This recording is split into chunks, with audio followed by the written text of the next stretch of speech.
دن بدن کھلنے لگا ہے نعمت الاسلام یہ۔ بسم اللہ الرحمن الرحیم۔ صرف 5 منٹ کا مدرسہ قرآن و حدیث کی روشنی میں 254واں دن 14 رمضان المبارک۔ نمبر 1 اسلامی تاریخ۔ سب سے پہلے ایمان لانے والے۔ نبوت مل جانے کے بعد رسول اللہ صلی اللہ علیہ وسلم نے تبلیغ شروع کر دی، چونکہ عرب میں صدیوں سے کفر و شرک کی وبا پھیلی ہوئی تھی اور ہر شخص اس میں مبتلا تھا، اس لیے کھلم کھلا پیغام حق پہنچانا ایک مشکل کام تھا۔ لہذا حضور صلی اللہ علیہ وسلم نے پوشیدہ طور سے لوگوں کو اسلام کی دعوت دی۔ عورتوں میں سب سے پہلے آپ کی ہمدرد اور غمگسار زوجہ محترمہ حضرت خدیجہ الکبریٰ رضی اللہ عنہا نے اسلام قبول کیا۔ مردوں میں آپ صلی اللہ علیہ وسلم کے بچپن کے دوست، تجارت کے ساتھی حضرت ابو بکر صدیق رضی اللہ عنہ سنتے ہی آمنا و صدقنا بول اٹھے اور ایمان لے آئے۔ لڑکوں میں آپ صلی اللہ علیہ وسلم کے چچا ابو طالب کے بیٹے حضرت علی رضی اللہ عنہ ایمان کی دولت سے مالا مال ہوئے۔ خادموں میں آپ صلی اللہ علیہ وسلم کے چہیتے خادم حضرت زید بن حارثہ رضی اللہ عنہ نے اسلام قبول کیا۔ یہ چاروں حضرات پہلے ہی دن مسلمان ہو گئے۔ ان حضرات کا ایمان لانا، جو حضور صلی اللہ علیہ وسلم کی نبوت سے پہلے کی زندگی سے بخوبی واقف تھے، آپ صلی اللہ علیہ وسلم کے سچے نبی ہونے کی روشن دلیل ہے۔ نمبر 2 حضور صلی اللہ علیہ وسلم کا معجزہ، کھجور کے گچھے کا چھلنا۔ ایک دیہاتی رسول اللہ صلی اللہ علیہ وسلم کی خدمت میں آیا اور کہا کہ مجھے یہ کیسے یقین آئے کہ آپ نبی ہیں؟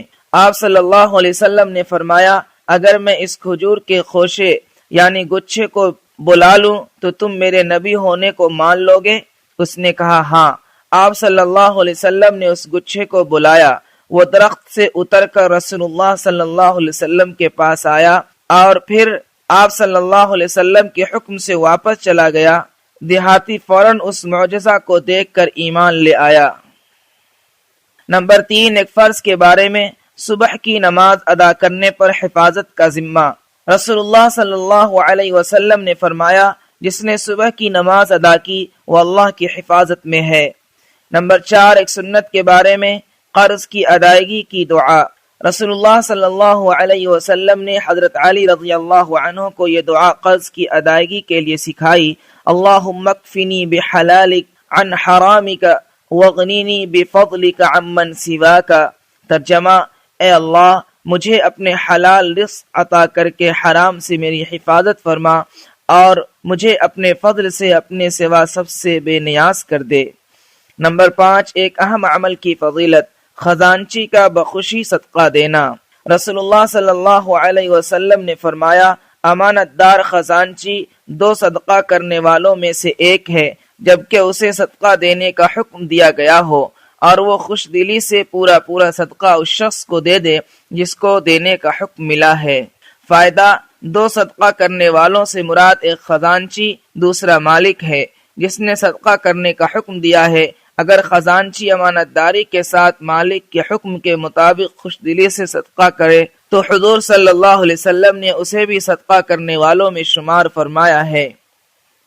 نمبر 6 ایک گناہ کے بارے میں، زکوٰۃ نہ دینے کا انجام۔ قرآن میں اللہ تعالیٰ فرماتا ہے، جو لوگ سونا یا چاندی جمع کر کے رکھتے ہیں اور اس کو اللہ تعالیٰ کے راستے میں خرچ نہیں کرتے یعنی زکوٰۃ ادا نہیں کرتے، آپ ان کو دردناک عذاب کی خبر سنا دیجئے کہ جس دن اس سونے چاندی کو آگ میں تپایا جائے گا، پھر اس سے ان کی پیشانیوں اور ان کے پہلوؤں اور ان کی پیٹھوں کو داغا جائے گا اور کہا جائے گا، یہی ہے وہ سونا چاندی جس کو تم نے اپنے لیے جمع کیا تھا، تو اب اپنے جمع کیے ہوئے کا مزہ چکھو۔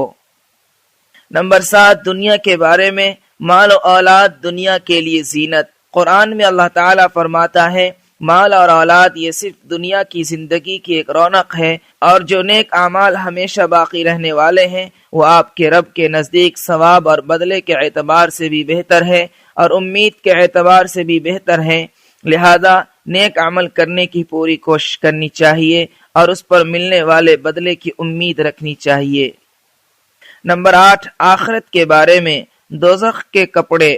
حضرت عمر رضی اللہ عنہ فرماتے ہیں کہ حضرت جبرائیل علیہ السلام نے رسول اللہ صلی اللہ علیہ وسلم سے عرض کیا، مجھے اس ذات کی قسم جس نے آپ کو حق پر مبعوث فرمایا، اگر دوزخ کے کپڑوں میں سے کسی کپڑے کو آسمان اور زمین کے درمیان لٹکا دیا جائے تو زمین پر رہنے والے سب جاندار اس کی گرمی سے ہلاک ہو جائیں۔